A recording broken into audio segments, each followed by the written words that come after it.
All right.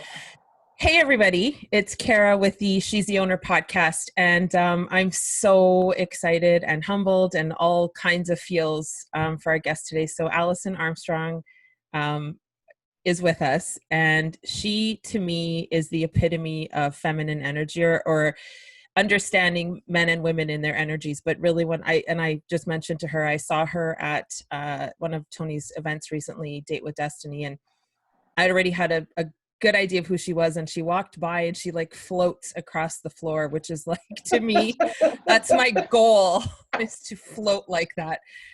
Just a That's stunning. a good trick in cowboy boots. I had cowboy boots on And they every were, let me day. tell you, I don't even like cowboy boots, but those were fierce cowboy boots for sure. So welcome to the show. Thank you. Thank you. Glad Um, to be here. so let's just get into it, because I don't want to miss any time. Okay. We'll make sure that you can connect with Alison on her website, and all that information at the end of the show. So a couple of things I just started with. So you've been working with men and women for, I guess, almost 30 years. I was just listening to one of another YouTube video, and it was almost 30 Yeah. years. Like next year will be 30 years. Yeah. February, it'll be 30 years since I started studying Wow, men. Yeah. amazing. It's So crazy. and what I was reading is that you started to, the first thing was like, why am I bringing up the, frog farmer, right? Why am I bringing out the worst in guys and men? And then you eventually evolved to study women, because obviously that just sort of makes sense. But so my first question is about women, and then we'll get into the guys. But in Yeah. the last 30 years, how have you seen women and how we show up in feminine energy, let's say? How have you seen it shift in the last 3 decades from what it was to what the type of women and the type of things you hear us saying now? I'm sure it's evolved a Mm. lot.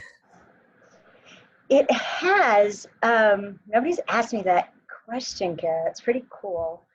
Um, so in the beginning, right? So 1991, and I was born in 1960. So I grew up, like, I was a teen, preteen and teen during that surge, right, of feminism. And I remember my mother dancing around the kitchen singing, "Anything you can do, I can do better. I Mm, can do anything better than you." And and having the distinct impression that a woman needed a man, like had to have a man. Woman had to have a man, but she wasn't supposed to need him for anything because she was better than him at everything. So you had one like a possession, like right. I have a car, a house, and a man, and but you didn't need them because they're despicable and couldn't be trusted and were stupid and worthless anyway. But you had to have one. Very confusing, very confusing, and I was taught to be coquettish and seductive and mysterious. Mm, Be mysterious. And you have to be mysterious. I found out the more open and honest and direct I am with men, the more mysterious they find me. They're like, "You, what, what?" My sweetheart said last week, "Well, you have proven over and over again that you say what you mean and mean what you say." mm. Yeah, I'm committed to that, right? Say what I mean and mean what I say. But it's completely mysterious. It's so funny, right? So what I've noticed is that back then, femininity was fluff. So in Okay. 1991, femininity was fluff. It was weak. It was superfluous. It was ridiculous. It was considered like something that was demanded of women from men, so you for sure shouldn't do it for that reason.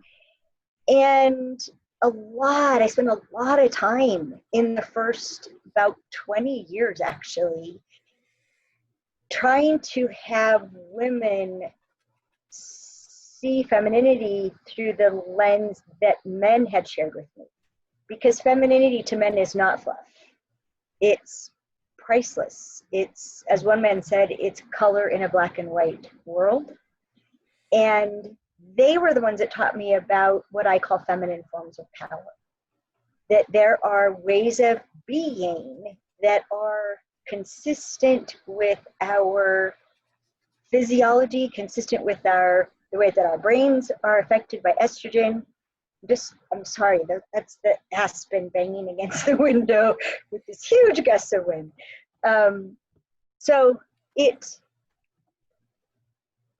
They just kept talking about the power of femininity and the pricelessness of femininity. And one man said, I want to do everything for my wife that I can do so she can be everything I could never be.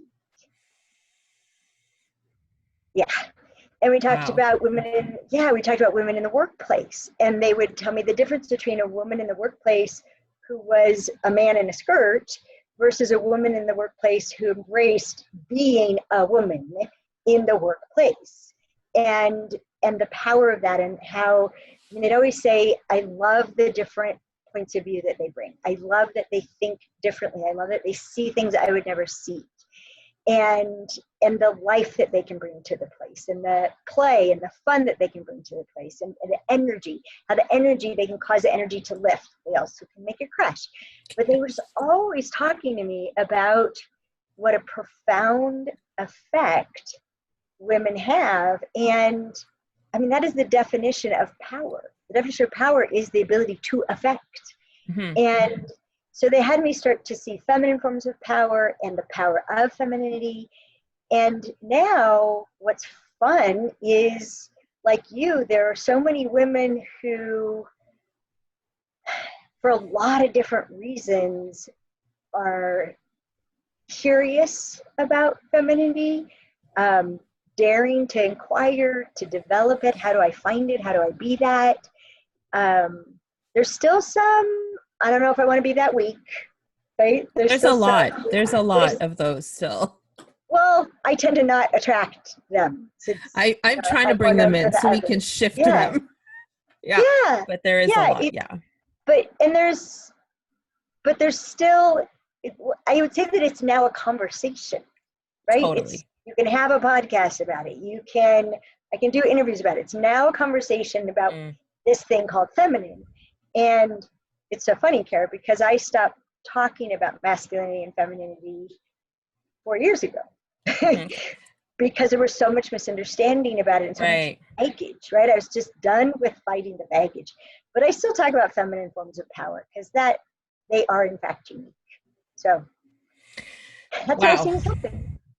Yeah, and I think one of the things that I talk about often is, so I grew up in the 80s, and I saw a lot of media was very much geared toward, we don't need a man, we can get our own careers, our own money, our own this, our own that. And so now at 44, there's this narrative, we make jokes, but it's the shaking of the head and the snap, and I don't need a man, I don't, all that type of thing. And I think, and I think that's the thing that is jarring to women now, because for a long time, these women have said, well, I don't need a man. And so the man is like, okay, if you don't need me, I'll go over to that camp where maybe they do need me and they do want to feel that. Because I always say, men, and correct me if I'm wrong, but my feeling is, and through my research and learning, is that men just want to make us happy. And we make it really hard on them a lot of the time. And maybe we've not been taught or whatever, but my mom and my dad, my mother was the breadwinner of the house.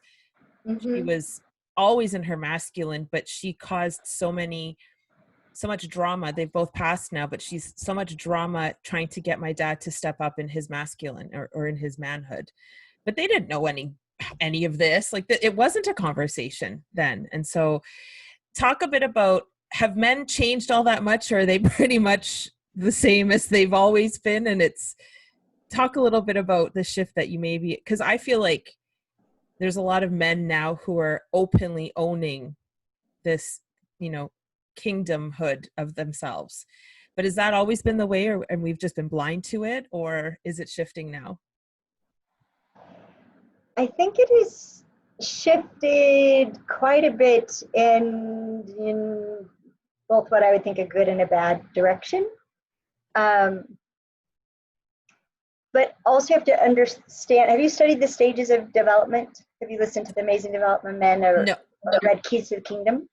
No, Queen's Code, but not Keys to but the not Kingdom yet. Keys to the Kingdom. Okay, strongly recommend it, especially because we have found out that women are subject to the stages of development to the extent that we're in hunting mode and pursuing careers, or in my case, a woman with a mission, right? And but what we've seen, because of the stages of development and because of the effects of testosterone, men's brains reconfigure. So when they get into their 50s and 60s and their testosterone levels drop off, literally the walls that keep everything in their compartment in their brain, the walls are dissolving, and what's happening is the verbal centers are connecting to every other part of the brain. And all of a sudden they have access to expressing their emotions, to finding and articulating their feelings, to capturing their and speaking their wisdom. Like they've gathered this knowledge for decades, and now all of a sudden the knowledge and their heart and their feelings and their verbal abilities are all coming out in wisdom and poetry. And yeah, it's beautiful, and it's, people may think it's cultural, but it's not. It's actually, I mean, we've had the wise men and the shamans in every tribe forever, right? So it's something that's happening biologically, but we have such a large cultural conversation, right? And so there's that I see, and they tend to refer to it the way that our culture does. Like, I'm developing, you know, I see that my life would be richer if I worked on developing the feminine in me. They'll say something like that. It'd be more satisfying or fulfilling. Back in the 90s, when I was first talking about this, and we had learned about the characteristic called single focus, and I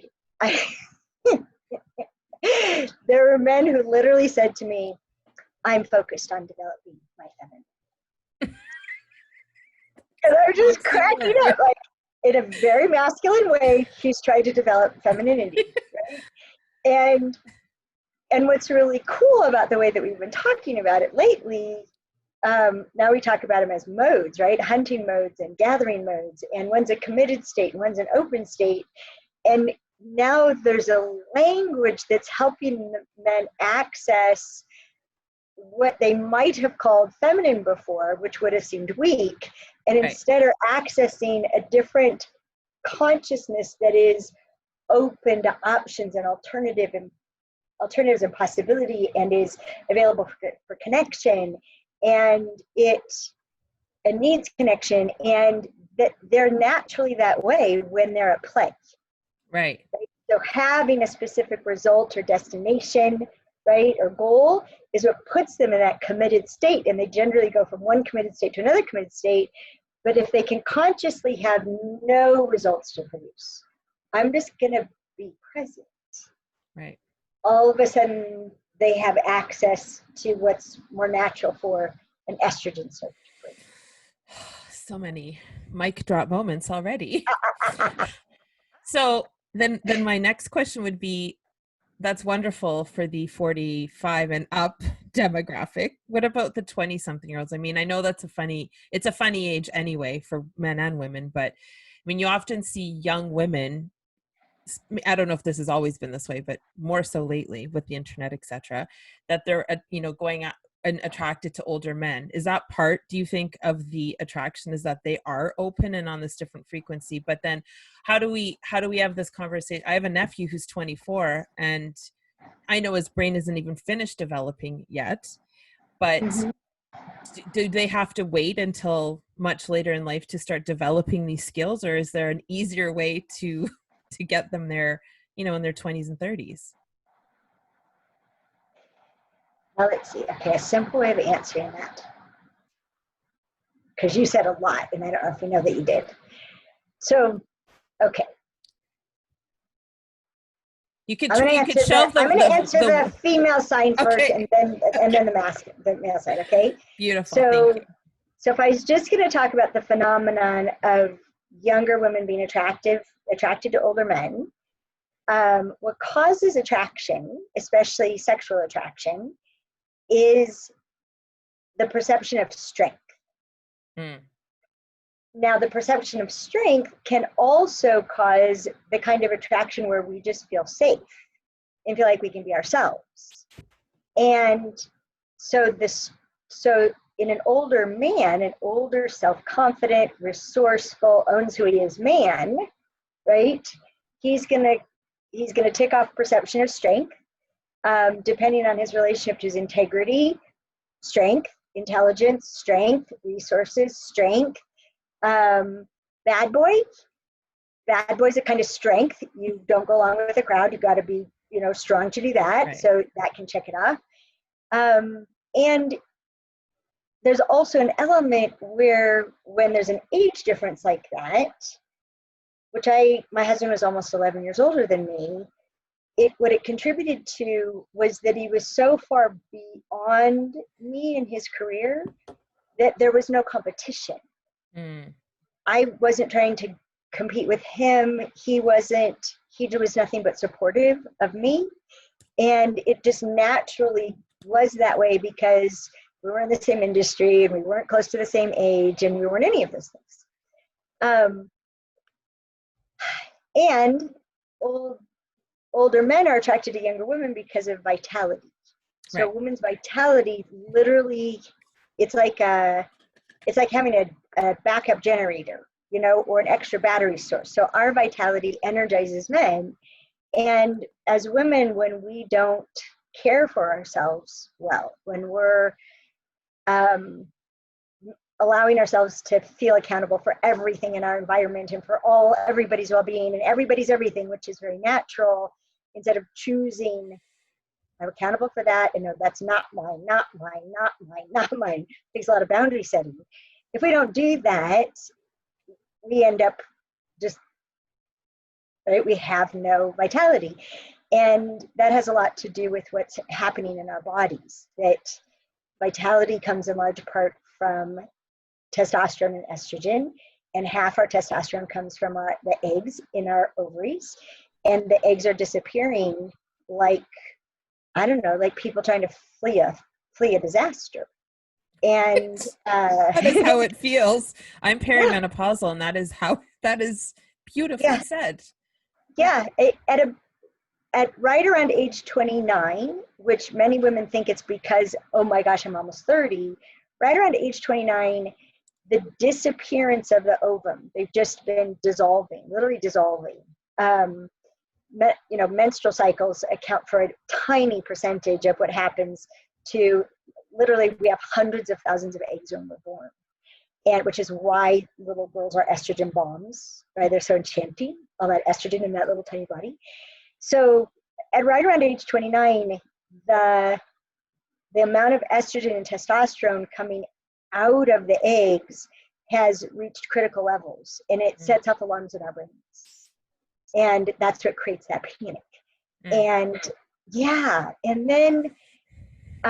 and then what happens is, if we're used to operating at a really intensely energetic, productive level, which most women in their mid to late 20s, early 30s are going like gangbusters, if we're used to going at that level, which we used to have the fuel for, and now it's gone, we don't slow down. We just are now drawing on our adrenal glands because it doesn't come out of the eggs anymore. And so we just get worn down. Okay, that's a little lesson over that. Men in their 20s. So the problem with men in their 20s is that they're not going to have a lot of the things that are perceived as strengths, right? If they don't have the resources, right? They don't have a status in the community. They often are still figuring out, what am I doing with my life? So they don't have certainty, which is perceived as a strength. So it's hard for them to compete with older men, except they tend to be way more fun. Because at that stage of development, life is about developing skills, testing your skills, competing with others to check how far along are you in your skills. So they have this really intense competition, which is pretty sexually exciting. And they have a sense of adventure and conquest, and they just want to have fun, and let's have fun. And oh, by the way, let's have fun. And we need that because, and let's also have fun. And what else can we do that's fun? And yeah, and we need that. So women in their 30s, for example, will be attracted to men in their 20s because we're so dang serious, and we need them to lighten us up. And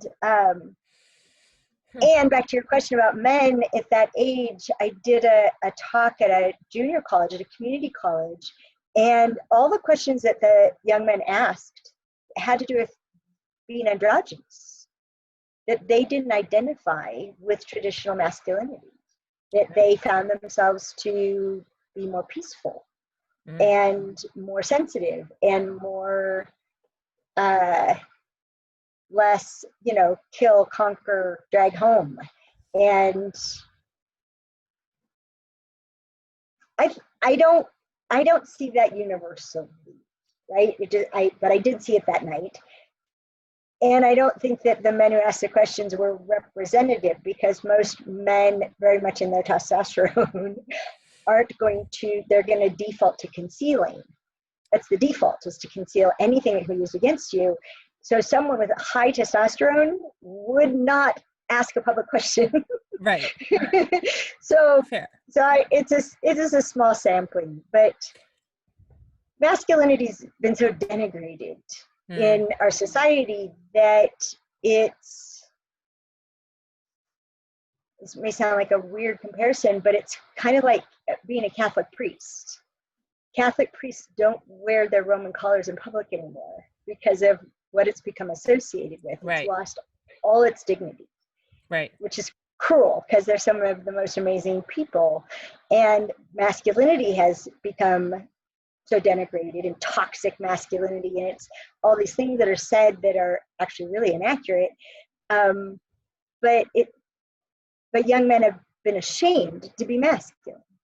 And one of the things that you'll see in Tony's world, right? When Tony's been teaching my stuff for about 15 years, he's taught hundreds of thousands of people my information. And I didn't have to pay him or anything. And what a gem he is! Isn't it awesome? It's so awesome. He and Dennis Prager, the ones that made me famous, which I had no intention to become. Let me just write my books. And but you saw it at Date with Destiny, right? He's just such an encouragement for men to embrace their masculinity. Yeah. And which is good, because there's so many beautiful things about masculinity. And it's interesting, I find, as a woman, that we dig it. We dig getting to hunting mode. We want to produce results and kick some butt. And what is it that you said your subtitle is? And still... helping you rediscover your feminine energy and still crush it in business. And still crush it! I crushed it! Right? We love that energy. Like, amazing. Yes, we love it. But we don't understand it. We don't understand what goes with it. We don't know how to get along with it. No. But it's hot to be there, and the sense of control and power, getting things done, and yeah, it feels amazing. Right? Yes, it's true. And I want to touch on the one thing about Tony too, is that now I've been following him for a long time, and I've seen the not comfortable in his feminine, I would say, version of himself. And probably in the early 2000s, he was way more go, go, go. And I've started going to the events, I guess, 3 years ago. So I've only live seen this version of the man who cries about every 15 minutes because something super beautiful has happened, and then we all cry with him. But the thing that I wanted to mention is remember the exercise? His brain is changing. Right. And when you said that, I was like, same age. Yeah. Holy shit, that's what's happening. That's what's happening. Remember when at Date with Destiny, when we were dancing, that was honestly the moment for me where I was like, oh, okay, I get this in my body now. I understand. And I was like, I didn't care who was where. I was dancing, and it was So I have playlists on my website to help women get into that, because that's how you get, when you get in your body, that's it.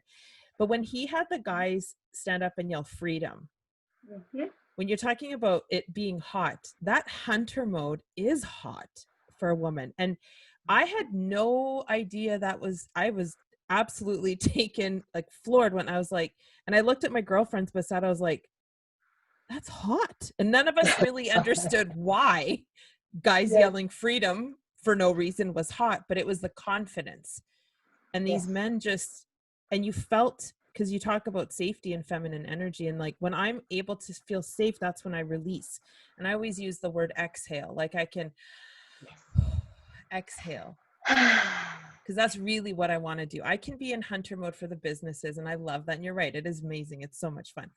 But when we're in relationships, there's a point where a woman, I feel, we just want to exhale. And so that's my question then, is how, because it feels like no one really knows what role they want to take or what they're supposed to take. When you're talking about men sort of hiding it like a Catholic priest, it's true, because we have this idea that if you're a man, you're an asshole or you're toxic or you're all these things. But like, if for the guys listening, because men listen too, what is there maybe like 2 or 3 ways that you can say, start to shift like this to show that you're not an a-hole and that you're this beautiful, strong, masculine man? Are there some ways that you think, you know, for a guy who's like, man, I really want to step up for this chick, but I'm afraid to, because I don't want her to think I'm X, Y, and Z. Is there any advice that you would give to that man at any age on how to really show up in this beautiful, mature masculine, I always say? Yeah, I can, something that will cause just one thing. If they pay attention to one thing, they can eliminate a ton of conflict and upset, and they can be both strong and safe, which is terribly attractive. So I think as we talk about our Understanding Women course, that safety and romance, when I ask women, what's romantic to you? And I ask women, what makes you feel safe? They were the same things. Wow. And, yeah, so things that make us feel safe have us want to make love. And so the thing to watch out for, and women do this too, but men have a way of doing it that's as annoying to us as the way women do it is annoying to them, to men, okay? Can't wait. Yeah, I know. I wonder if any people are guessing. What is it? So one of the characteristics of human beings is that we decide what other people need. We decide what they need, and then we make plans to provide what they need, and then we provide what we've decided they need, and then we expect to be appreciated. And it doesn't occur to us, maybe we should, well, and they're in the Tony world, clarify and verify, right?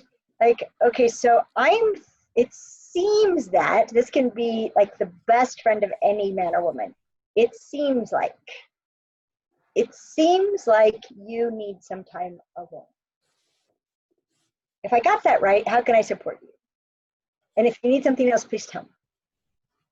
So it seems like you need, instead of deciding, and what comes off as really arrogant and controlling, in a woman, we would call it mothering and controlling. We don't like either one. Like, as human beings, what we most want is to be able to decide what we need. And it's one thing when you're in a partnership for a long time and you're like, I don't know what I need. You know me better than I do. What do I need, right? But in most relationships, respect means you ask me what I need. You let me have a say in my life. You don't just spend your time and energy and resources on me, and then I'm supposed to cough up the appreciation, which if you'd asked me, I would have told you not to do it, which is what most teenagers say to their mother, right? Yes. I sacrificed this and that for you. Like, I didn't ask you to. I would have told you not to. Right. I didn't ask you to. We want to we suck at asking. I mean, that's a human instinct. Don't ask and don't tell. If you can overcome that instinct, it seems like you need this. If I'm right, what can I provide? What's my part of that? How can I support you? And then listen and make your plan based on understanding what they say about themselves instead of what you're deciding about them. That's how, as a woman, we can both end up being actually supportive, and as a man, we can be both strong and sensitive. And you know what's really interesting when you were saying that, what came up for me was the ego has to be quiet in order to even ask the question or say the statement, it seems like you need this, because it's an admittance that I don't know. Mm-hmm. And that's a certain level of vulnerability that needs to happen, which is, like I always say, that's in my heart. And it's fascinating because even as you're saying it, and I'm trying to picture myself saying it to Ken, it felt a little bit like, I don't like that. Because ego right away was like, but I should know. Right. And when I don't say it, like if I ask him in that way, that means I don't know. And then there's a whole bunch of uncomfortable things that come up, but I'm catching it and I would say it. But it was interesting as you said that. Instantly it was like the masculine in me was like, holy shit, I should know that though. Why do I even need to be clear at this? Yeah. Well, what's cool about it seems like is you're not saying I don't have any idea or I haven't been paying attention, right? When you say it seems like you need this, you have been paying attention, you have been working on this, you have been trying to solve a problem. And before you invest in the solution, you're checking with the most important person to check with. And yeah, the instinct, don't ask, don't tell is all about don't reveal weakness. Don't reveal that you don't know, right? Don't reveal that you don't know. Anticipating a person's needs and providing it for them without them having to ask is this really baloney idea we have about that's love. Right. And like we have a recording on our website called Loving More by Sacrificing Less. And it's all about this. It's all about, we call it the great give. The best things you can give is actually the respect of asking someone, do you want me to give you this? Right. And so if you say it seems like, then you can at least be giving yourself some credit for that. Right. You've been thinking, you've been observing. It might be that you're right. You actually get to be right instead of, I have no clue what you need. Could you tell me? What do you need? And often they're not clear what they need because they're so busy producing results. They haven't stopped to notice they need anything. Right. I have a friend and I said, it feels like you need space. He was shocked. He absolutely needed space and he did not know he needed space. He was so thankful that I spoke up. And so there's something to contribute, but if you use it seems like, feels like is a different conversation that women use too much. It feels like you don't love me. Well, great way to stump a man. I can control your feelings, right? If you say, it seems like you don't love me, really? What makes it seem that way? Because then you can fix that, right? Yeah. That seems fixable. Feelings are not fixable. Men are convinced feelings are not fixable. And they've gotten too much trouble from trying to. So it seems like you need this. It seems like you don't love me. It seems like you're really busy. It seems like you're tired. It seems like it could help if I did this. So it's that middle ground, and it has humility in it and care, and it's a little exposed, but not as exposed as I'm clueless. So yeah, it's beautiful. It's got a little bow on it. It's perfect. Okay. Last question, because I know we're getting close to the time that I have to let you go. I could keep you on here for days. Yes. So do you think, and this is more for the women, do you think that it's, because here's what I've noticed, even when I'm doing any coaching or anything like that, women will come to me and they'll be like, well, my husband won't do this. And I have some literature around helping a man feel inspired to do the thing. But it's often women will say, you know, they're putting all the blame on the guy for not seeing them and doing the things that they want. And so they're the ones who start this shift into discovering maybe where they're unbalanced. Do you think that, and I have my own opinions about this, obviously I'm in my masculine when I say that, but do you think both men and women in a relationship, let's say, do they both need to be working on this stuff together? Or could a woman go and start to rediscover and figure her things out and see all this and then influence the man into sort of kind of joining her at that level? Or because a lot of times the women are the ones who are seeking coaches or programs, all those type of thing, and the guy's like, I don't know why you're doing any of that, we're fine, what do you mean? And she's like, we're not. Do you think it's a team effort, or can it be done one or the other?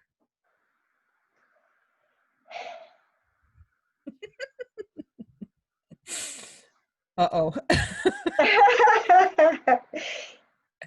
I obviously can't say one thing because you asked opposite questions, which is what we usually do. We ask two questions, but a yes to one would have to be a no to the other, so they can't just say, nobody can just say no. It's a classic thing that humans do. So I have to separate them in order to answer them. We were at it for, I think we were doing our workshops for 13 years before we ever did a course for men. So it was all women transforming their relationship to themselves and to men and every man in their life, right? That they work with, that romantic, brothers, fathers, sons, everything. So definitely one person can transform a relationship. And I have men in our curriculum who their wives will not work on this. So they're the ones that are working on it. And something to understand is that from instinct, a man is sure, it's not even sure, it's so at the instinctive level, his survival depends on being productive. And every cell in his body is saying produce results, produce results, produce results, produce results. For women, when we're in hunting mode, we'll be all about producing results. But when we're in gathering mode, which is natural, the higher our estrogen levels are, we survive by connection. We survive by feeling connected. And so we are always wanting to create connection and improve the quality of the connection. And in fact, we're so convinced that connection is it undermines us in business because we expect to get the sale because of the quality of the connection. But people don't buy things because of the quality of the connection. They buy things because the thing fulfills their needs at the price they're willing to pay, right? But we think the connection will have them buy from me. That's a mistake. So instinctively, we spend money on creating connection. I mean, we've been through a recession, a depression, the demise of the workshop industry. I mean, my business, which has been around since 1995, but it didn't matter. It didn't matter what was happening in the economy. Women are trying to improve the quality of their connections because that's how we instinctively think we're going to survive. So it's normal for men to not see the point of working on their relationship until, and there are men who want to have great relationships that they're just built that way from the beginning, but until they rewire and then connection becomes super important, or until they're threatened with a divorce, which will wipe out the kingdom.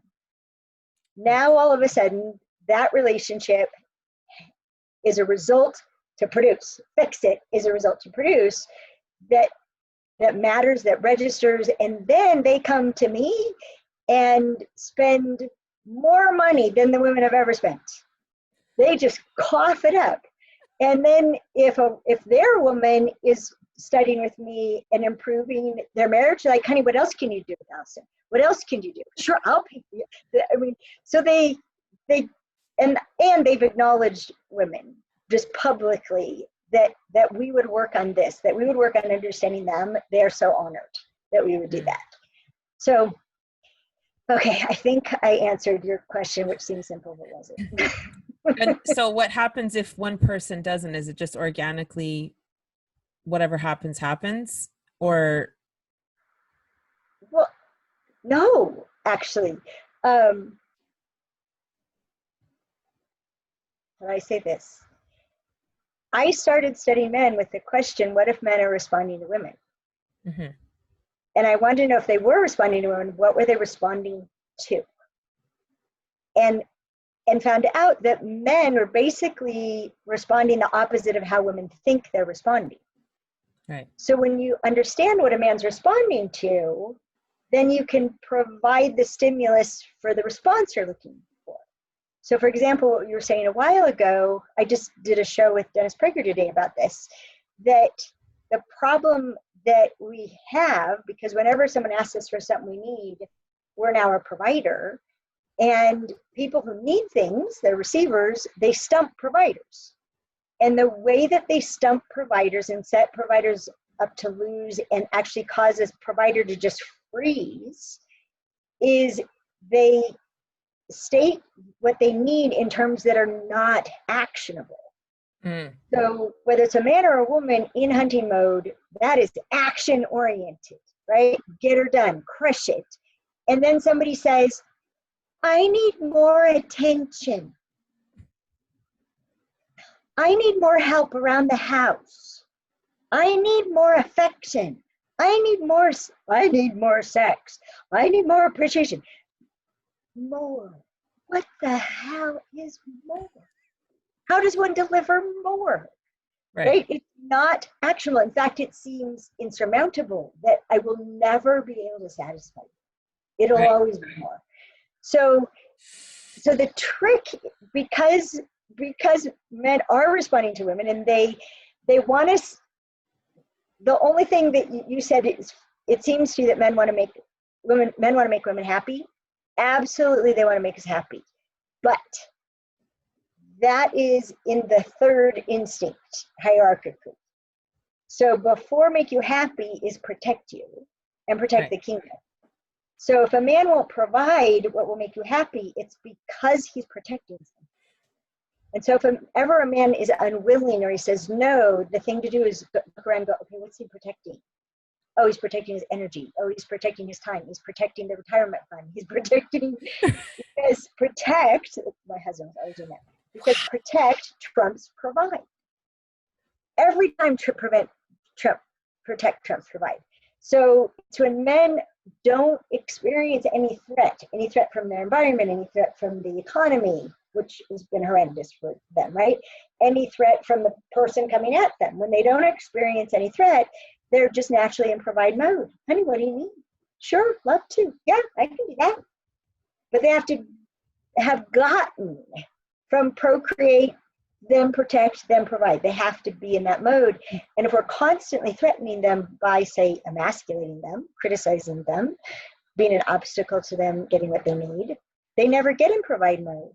And there are so many women who've never met men as I know men to be.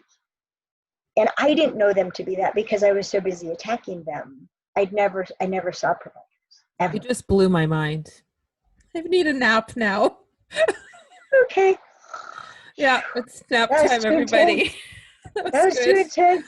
That made the brain really work. Oh my gosh, relook at life every moment. Is he in protect or provide? Or is he creating? Create comes first. What kind of create? Oh, he wants to have sex. What kind of create? He's building a business. That's using up all the sexual energy. Right. And then we go and shit all over them. And then we're like, why doesn't he want to have sex with me ever? Well, because he's protecting his stuff. His self. Wow. Yeah. Oh, that was amazing. What's next for you? Just more of the same beautiful things? You had to pivot. Well, we already had 100 hours of online curriculum before the coronavirus. Yeah. So thrilled about that. But I'm doing this thing starting in September that I've never done. I'm really excited about it. It's called the Smart Singles Intensive. Oh. And it's 4 months of our online curriculum plus classes that I teach directly, plus coaching from me, which I haven't done individual coaching for 10 years. And it's 4 months. It's just 4 months of go from being an instinctively driven goofball idiot, maybe afraid and hurt in the realm of wanting to not be single, to be really smart and wise and informed about ourselves, so that we make sure we're honoring ourselves, Wow. and then other people. And yeah, only 20 people get to be in it, but it's open to people who've never done any of my work. There are no prerequisites. They just have to apply. And they have to be single, I guess. Single is important. They have to be single. We have a relationships intensive. I've been doing my first relationships intensive, which we'll do again next year. But so yeah, it's a lot of the same information, but completely different context that makes all the difference. Where can people find you if they want to connect, and if they want to do that course? Maybe, I mean, I can name 100 single people who I happily send to you. But where can people connect with you? Well, that course won't be open until, I don't know when this is broadcasting, but it's not going to be open until the middle of August for applications. But understandmen.com, everything's at understandmen.com. And if they sign up for our mailing list, which I'd recommend, there's a sample right on the homepage of our Understanding Women course, that if that's the only thing men and women know about women, they'll be light years ahead. And when you sign up to watch that, you end up on our mailing list, and then you find out everything. But amazing. Yeah. Well, thank you. I mean, this was it was everything I hoped it would be. It was amazing, and I really could talk to you for this could go on for several days. And I'm so happy that we connected, and I'm very humbled and appreciative that you did come on. I know people want you constantly because you're amazing. So thank you so much for spending the time with me, and I will. My pleasure. Good. I'm glad. I had a lot of fun. Hilarious, which is one of the most beautiful things ever. So thank you. I love you. And I will let you know the second this is live, and you can watch how silly we've been. Oh, good. That'll be great. Awesome. Thank you. All right. Thanks, Alison. Bye-bye.